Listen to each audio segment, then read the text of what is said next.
Hi పిల్లలు, తగిన శాస్తి. ఈ కథ మీకోసం. అనగనగా ఒక అడవిలో ఒక ఎలుక నివసిస్తూ ఉండేది. ఒకసారి అది తన బంధువుల ఇంటికని బయలుదేరింది. మధ్యలో ఒక ఏరు అడ్డు వస్తే దాన్ని ఎలా దాటాలా అని ఆలోచిస్తోంది.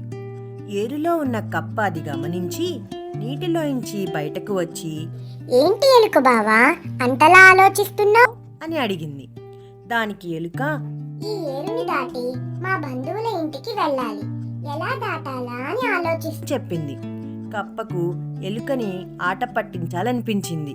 ఓ పని చెయ్యి, తాడుని నీ నడుముకి నా నడుముకి కట్టు, నేను ఈదుకుంటూ వెళ్తాను, నా వెనుక నువ్వు కూడా అని చెప్పింది.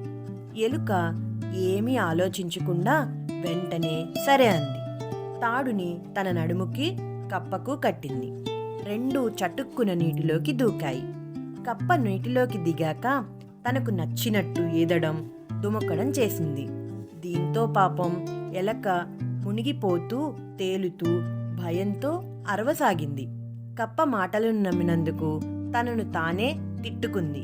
కానీ కప్ప మాత్రం ఎలుక ఇబ్బంది పడటం చూసి చాలా ఆనందించింది. ఈలోగా ఓ గ్రద్ద నీళ్లల్లోని ఎలుకను చూసి కాళ్లతో తన్నుకుపోయింది.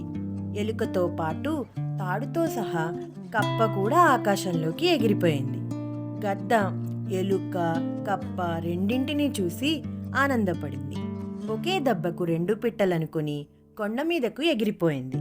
ఎలుకను ఏడిపిద్దామనుకున్న కప్పకు తగిన శాస్తి జరిగింది. కాబట్టి పిల్లలు, అందుకే ఎవరినీ మనం ఏడిపించకూడదు. ఈ కథ మీకోసంలో ఈ కథ మీకు నచ్చిందా పిల్లలు? నచ్చినట్టయితే లైక్ చేయండి, షేర్ చేయండి, కామెంట్ చేయండి. ఇంకా